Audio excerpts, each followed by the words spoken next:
Okay, well, a lot of people have been asking me about my Lego Stargate, so I thought I'd do a quick little video here to kind of do an overview of how I came to be in possession of this awesome model.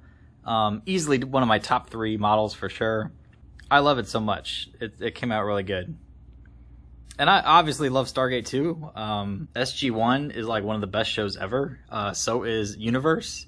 In fact, I would almost argue that Universe is better than SG-1. And there I said it. So I know there's a lot of haters out there for that, but I found that it was a great show. Definitely cut down in its prime. We don't talk about Atlantis. No. We also don't talk about Stargate Infinity or whatever that web series was. Or even the movie. A lot of people like the movie. I don't understand the draw of it myself. I've seen it a couple times and I'm just like, this is not even entertaining. But the show, I'm so glad they went forward with that and picked it up and did phenomenal things with it. But anyway, here is the Stargate Lego model in all of its glory. It is awesome. When I first saw this, I had to build it because I found it online as a digital model. So here is the Lego digital designer model that I had found originally that inspired me to build this. Don't know where I got it from or who or when or how, otherwise I would credit them. But you'll see it is slightly different look. What ended up being my live version. It is a shame that Lego stopped using the Lego digital designer because I think this is a pretty cool program to virtually build and design things and see how they look before you actually commit to like buying the parts. But yeah, this is what I started with and used and customized this model before purchasing. I will link this as a link in the description if you're curious or want to use it yourself. I will host it out on a Google Share Drive. So if that's still working and up, it will be in the link below. Right, so I took that original design that I got years ago and always wanted to build it, but I knew it was going to be expensive, so I kind of had it on the back burner. I didn't even know if it was possible to build it. Who knows if that digital model will even stand up and it would be structurally sound. I'll get to that part in a minute, but I did take that model, kind of slightly tweak it a little bit to my own liking, as well as tweaked where parts were not available because I ordered everything from Lego.com. Pick a brick. All in, I'll spill the beans of how much this costed me, which was about $220, which seems expensive for what is here, but it looks awesome and easily one of my top 3, Lego sets that I have probably in that range. So I think it's worth it in the end. I'm gonna keep it forever because it is so awesome. But after I die, whoever tries to sell this on eBay or something better know what they have. Because it can probably easily get that amount and more out of it based on how awesome it came out. But of course, going in, I didn't know how it would look, how it would work or anything, so I was going in a little blind. And because of that fact, I did it in 2 parts. So I built the Stargate itself first, kind of on its own, and then I worked on the landscaping second. So the landscaping alone was like $70 or $80, so I did that separately because I didn't want to commit the full amount if the Stargate wasn't even gonna work and stand. So luckily it all came together, pun intended, and it's awesome. Like, it's all minifig scale, like even the DHDs there.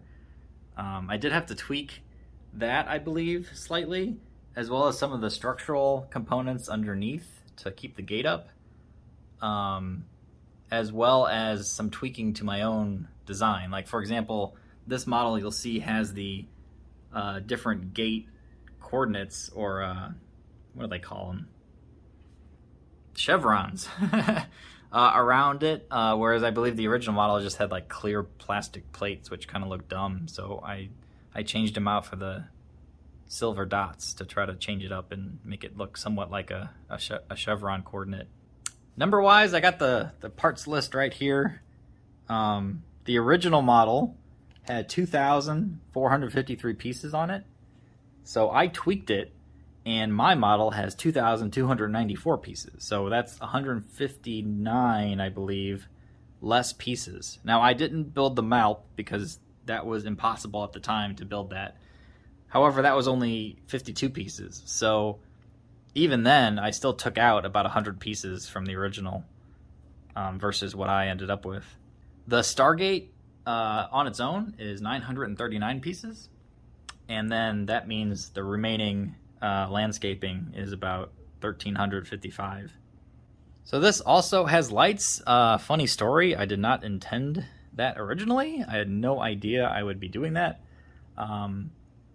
I accidentally bought an extra light piece because I thought at the time, if I can come over here, I wanted to light up these little stores because I thought they were kind of cool. I'm like, hey, I can put some lights in them, you know, one each, and they'll light up real good.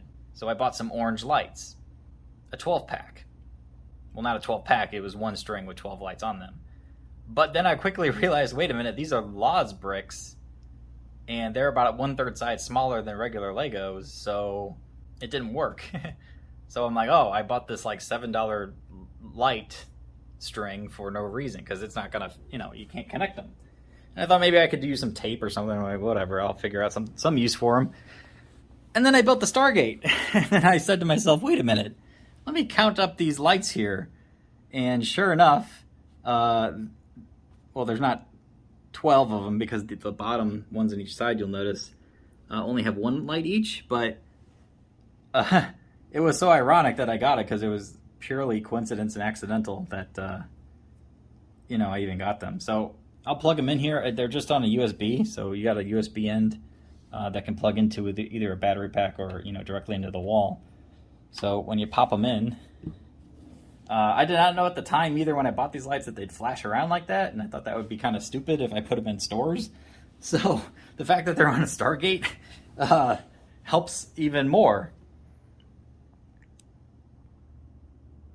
Right? I mean, that's pretty legit. Of course, you know, obviously the lights are my own little touch as well. And how I did this was, you know, I took the light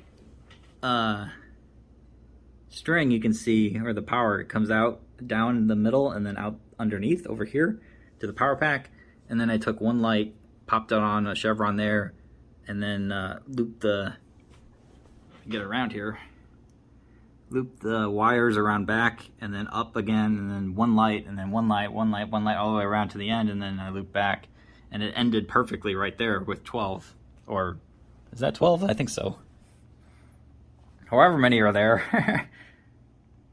It just worked out so good. Here, I'll even turn off the light that I got on so you can see it a little better. So that is pretty awesome. It does not spin, unfortunately. It is kind of hard coded into the base, which was the only way to build it, especially with the lights on it and the chevron pieces. Like, you can't, it won't spin because obviously there's no room for it. The only drawback to an overall pretty good model. As far as the structural integrity, it was and is very weak. You can see up top here, if I can get it to go, there's only this piece, this 1x3 connecting it, and there's nothing in the back. You can see too, if it can stay focused, there's nothing connected in the back. It's only the two studs on front, and that's a lot of weight going all the way around the side. Whoa. So what I ended up doing, it sort of worked when I first put it together, but it was so flimsy. I mean, it would almost fall apart spontaneously, and I got tired of putting it all back together again because it's pretty complex design, and then you know, when it crashes, you got to rebuild it all. So I ended up super gluing some of these together. There is one unsuper glued part over here, so you can theoretically take it apart if you need to. So is the base. They're not super glued, but a lot of the other pieces are, because that was the only way it was going to work, or work long term like I wanted. Because like I said, the slightest breeze just knocked it over. But that's partly the design of the original. Again, I don't know who did it or where I got this from, otherwise I'd credit them. Short on that, you know, I can't remember if that was on me or the original model of having it so weak up top. I gotta think it's by design, because I don't know what would be behind to help stabilize it like that, something would connect to. This is the model. Looks good from any angle. I'd like to get some minifigs, Stargate wise. I've seen some pictures of custom ones people have done. It'd be awesome to have them for this set. I'd also like to build the mount at some point too, but the mount that came with the original was such a complex structure that used a lot of like rare parts that you hardly ever see or could find, so it wasn't worth it at the time. But I might look into it someday to try to rebuild it or build the a different design or something. But I really like it. I hope you do too. I hope this video was inspiring for what you can do. It just looks good all around, and like I said, whenever I post a video or something on my channel on YouTube, Lego My Legos, got to give a plug to that. There's always a couple comments about, hey, I love their Stargate. What's the story behind that? So this is that overview for you, the people, sharing the love and the joy of what you can do. I also have a cameo of this at the end of my Saturn V rocket video, so check that out because I like how I did this, or incorporated this into that video, if you haven't seen it or stuck it out to the end. So I'll end it there and say, Alexa, hit the lights.